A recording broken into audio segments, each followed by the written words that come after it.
One.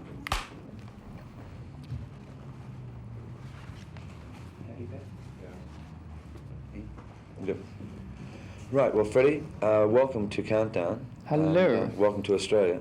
This is actually the first time we've had a chance, really, to talk to you on Countdown, although you've been very much involved with the show as far as film clips and that is concerned, and with the hit records. If we may, can we go right back to the first tour you ever had of Australia, which was that one concert at Sunbury. At that stage, you were still sort of building up as far as the group was concerned. But I remember at that stage also that the group were utterly convinced that that you were going to be a world-class group. Can you just talk about those times?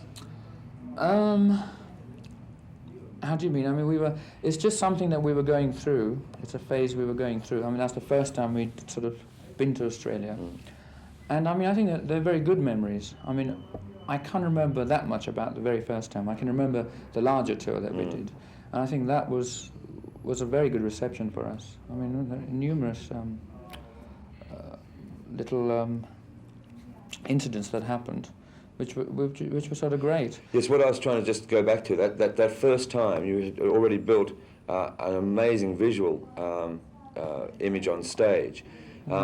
And it was very hard going on at Sunbury, virtually being unknown as far as the group was concerned in Australia. Coming in out of this cold to sort of do a headline was kind of difficult. I mean, I know at the time we had a lot of competition from the sort of Australian groups there, and it was a very difficult thing for us to come in from the cold.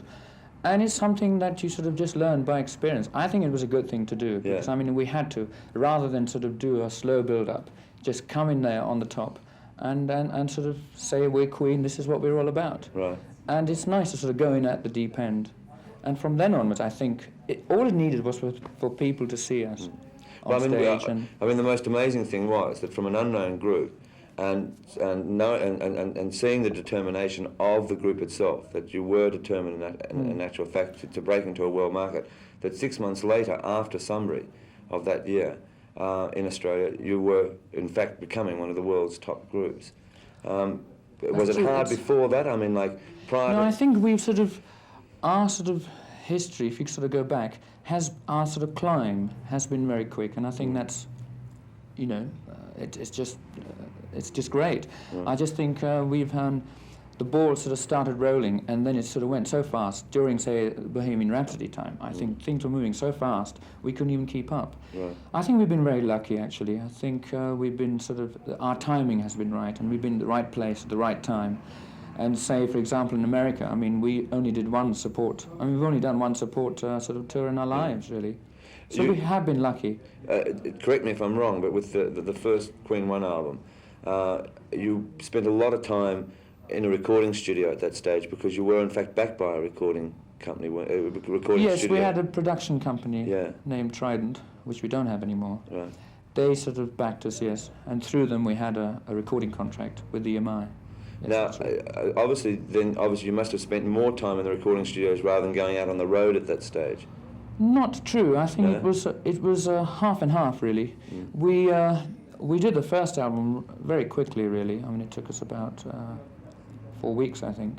But it's because we did material that we knew very well. I mean, it was material that we were doing on stage well before. So, I mean, we knew what to do when we went into the studios.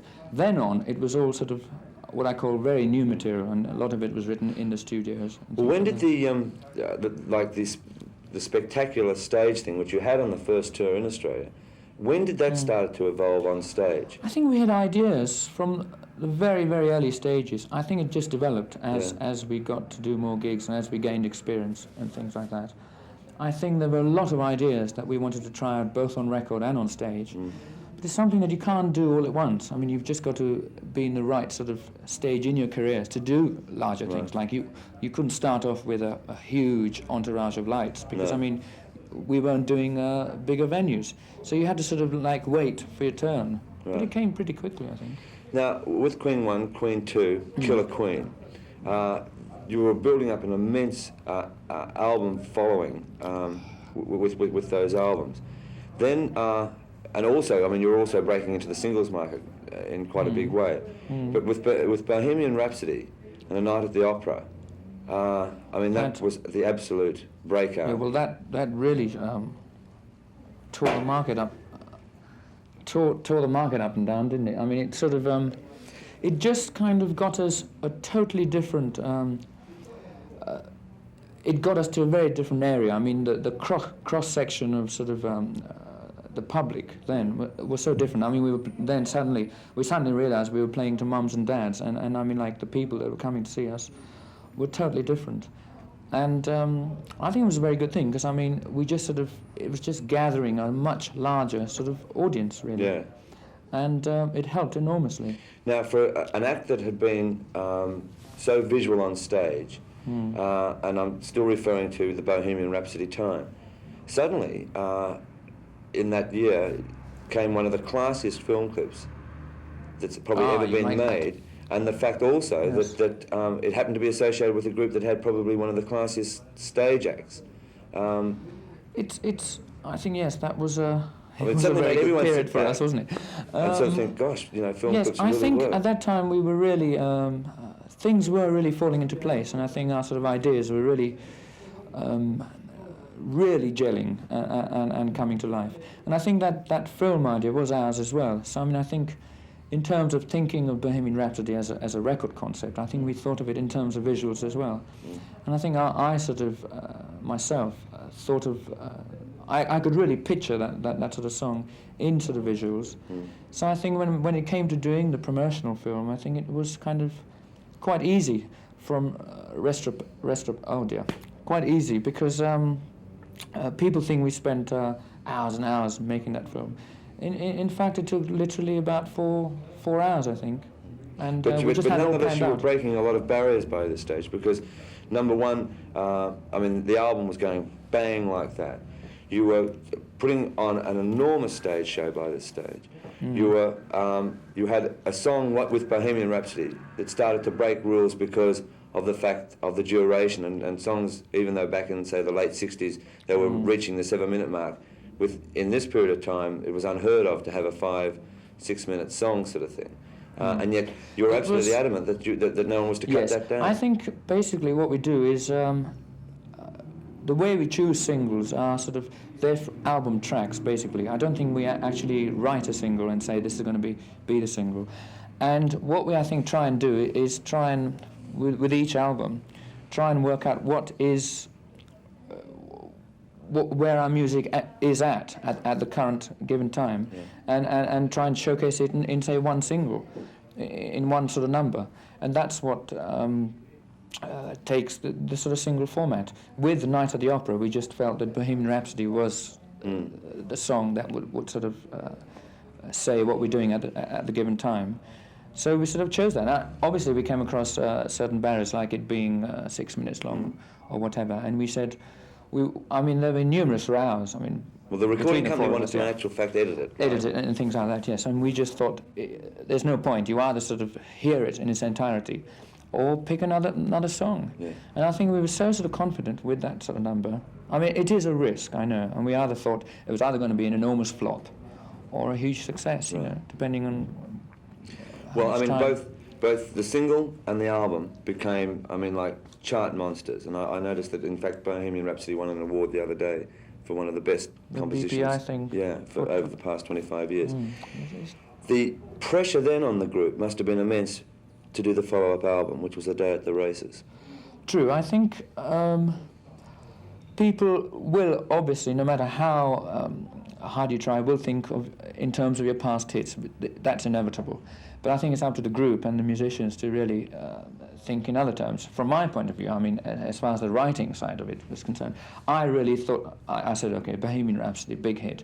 But as far as my writing abilities were concerned, I think I could write better anyway. And I just looked at it from that point of view. I mean, I just went and wrote, from my estimation, I think a song like Somebody to Love is, in my estimation, a better sort of, from the writing aspect, a better song, you see. But I mean, it's very difficult, because obviously people think of sort of songs in terms of hits, obviously, and then they will obviously say, well, Somebody to Love was not as good a song because it wasn't as big a hit. But it really depends on how you look at it.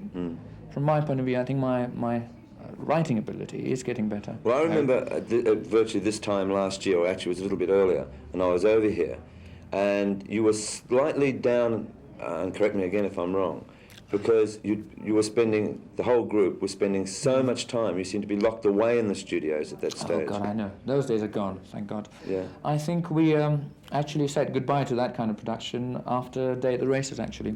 And on the new one, the News of the World, and we actually decided before we went into the studio that we weren't going to spend so much time. Because I think we've learned enough now to actually try and make quicker decisions. And we've learned... Just cut up there, we're around 10, we'll put a new mag. Can you get that a couple of inches of your foot though? Right. Rolling. Okay, rolling. And mark it. 44-1. Now, correct me if I'm wrong again, but I remember being over here last time, this time last year, just a little bit before, in fact, and you seemed sort of slightly down, depressed, the fact that you were spending all your time in the recording studios, locked away, in fact, you said, you know? Yes, that's true. We're still getting bills from from the Day of the Races. I think we decided from the start of this album, even from the onset of actually writing the material, that we weren't going to spend as much time in the studios, because I think we've done to death the sort of multi-tracking harmonies and the lavish productions and things. I think we've done it with Night of the Opera and Day of the Races, certainly. And I just think we felt that we needed a change, anyway, from the writing aspect as well. And so I think we wanted a much fresher and a sort of raw approach to songs. Which brings us to the new album, News of the World. The title itself is sort of almost intriguing. The fact of being sort of a name from a well-known classy paper. Oh, I didn't know that. But what's more intriguing of hearing the album, and so the single itself, titled We Are the Champions, the lyrics in We Are the Champions could almost be read in many ways. Well, you tell me, what do you think? Well, the first time I heard it and I looked at the lyrics, I wasn't sure, because after Bohemian Rhapsody and Night of the Opera, and then it got to the Day at the Races, which wasn't as big a album as perhaps everyone was expecting it to be. But looking, and there was a fair amount of criticism, I didn't quite know whether We Are the Champions was a sort of a subtle thing of saying, well, you may think, you know, I think we always write songs like that. It really is up to the listener to make up its interpretation. I think it's nice. I think up to now, I think even now, it's got to a stage where we do it subconsciously, you know. I mean, and we write, especially my songs. I mean, they don't state very categorically. I mean, they're very sort of, they can go into different sort of areas, and I like that actually. I mean, it's a nice escape for me, from the writer's point of view, but I think from the listener's point of view, it's nice that they can make up different interpretations. So basically, if you ask me what it's all about, I would say it is tongue-in-cheek, and it's not to be taken too seriously. I mean, my God, I can't be serious. No. You know, it's something that I wanted to write a song that was very cold and calculated, and kind of to the point. And basically, it was a song of sort of participation. I wanted people to sort of participate. I was looking at it from the sort of the show point of view as well, how we were going to sort of do that. And I just thought, why... I wasn't going to sort of beat around the bush. I thought I'm going to be as blatant as possible. Well, can I just interrupt there? Yeah. I remember also you saying last year that was sort of like being, you might as well be in a jail, the time you were spending in the studios. And I notice here you've said, I've done my sentence but committed no crime, and bad mistakes, I've made a few. Theatrical. That's all very theatrical. Right, and then it keeps going, and then it says, which is probably makes a lot of people think, I've taken my bows and my curtain calls.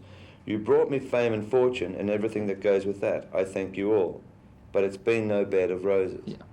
It's my way of saying that to a lot of people, I mean, that's like, a lot of people think being a rock and roll star is kind of going to a studio, making a disc, and then going around spending all the money, which I don't think it is. And I think I know that a lot of people do realise that, but even at the same time, a lot of people don't. They think it's a very easygoing life, and I mean, like, a lot of people still think when I say, oh, we're going to America for a tour, they think, oh, nice long holiday. And that's just my way of saying that it's not easygoing. I mean, God, I mean, don't for one minute think that it's all peaches and cream. Well, I find There's it no bed of roses. I find it intriguing then. It's that, hard work. That suddenly, I mean, like this album, and I don't know what yourself or John or Roger or Brian were anticipating, but suddenly this album's only been out a day or so. It's already broken into the albums chart in England. It's got rave reviews in America so far, of the people that have heard it. The single is just becoming a giant. It's working for us. We're very pleased, actually. Yeah. It's nice. I think it's a very good step for us, because we're moving away from what people thought. I mean, they thought there's going to be another Marx Brothers title. Yeah. There's going to be another very overproduced album. And I think they're in for a shock, because I mean, a lot of it sounds very different, and it's very interesting from our point of view, because I don't want to sort of churn out the same old formula or the successful formula. I mean, I don't particularly want to sort of write a whole load of rhapsodies, you know. And it's very interesting for me to write songs like Get Down, Make Love, which is sort of something that we're not used to doing. So it's interesting from our point of view. And if it comes out okay, it's great, you know, something new. Now, may I ask you a couple of pertinent questions? Oh, what are they? The first one being like one of the world's top groups, and how nice. living in a country. Well, I mean, it's Yeah. true. You're and going to ask living- me about taxes, go on. No, I'm not. Thank God. Living in London, with the punk rock craze coming along, What's that? does it become a challenge? You know, in the sense where It's you're finding these amazing contrasts, and like you'll find the punk rock writers who will follow a certain stream and may try to put down the established top world acts of today. I mean, is it a challenge to you and the rest of the guys? It's always been a challenge. It doesn't matter what, even if there is a new movement, or call it what you want, there's always a challenge. I mean, take for example the charts today. I mean, at the moment, I feel there's enormous competition with just the established acts. I mean, there's ELO, there's ABBA, there's Rod Stewart. So I mean, you know, there's always competition, and we're never going to sort of. I'm never one for resting on my laurels, really, because I always know there's that competition, and that's what keeps us, you know, keeps the driving force there. Well, But with the new stuff, I think it's all healthy. I think there's always going to be a kind of a new movement, because I mean, that's how we started. Can I be bold to say that then I think it almost brings the cunning out in you? I think you The almost cunning. enjoy it. Oh yes, I mean, the day where we sort of say that, well, we're the greatest or whatever. I mean, there you are. We're the champions. I mean, it's not meant to be taken. But one could almost look at it that way as well. Yeah, I mean, we certainly haven't hit our peaks. I mean, there's always, you've got to keep going. I think there's so much we still have to do. So I think the competition is always there, and whether there be a punk rock movement or call it what you like, it's all there. Now, may I tick you off, just you and the rest of the group off, Right. just in this one sense, where you've done 2 amazing television specials, in the sense that they're in the can, especially the Hyde Park concert, and like I was lucky enough to be in London and see the concert. But really, the rest of the world awaits to see Queen and Hyde Park on video and television. I think everybody's. The rumour is that the reason it's being held up is that they're waiting for Queen to go in and edit it. Who told you that? No, actually, what is being done at the moment is we're doing a sort of, I think, an hour to an hour and a half long documentary. I don't know if I told you that.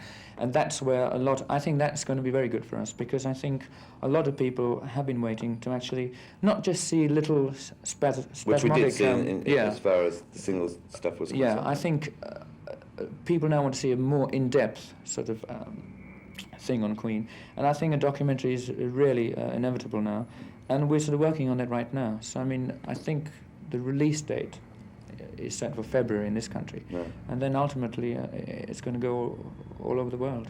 So I think it's going to be much more sort of much more in keeping of what we're doing, rather than sort of see the odd promo films. Well, can I congratulate yourself and Brian and John and Roger on a great album. Well, thanks very much. And, you know, and a good single. And all I can say is thanks for being on Countdown, and you've got to come down to Australia soon. Will do. Thanks very much, Freddie. Thank you.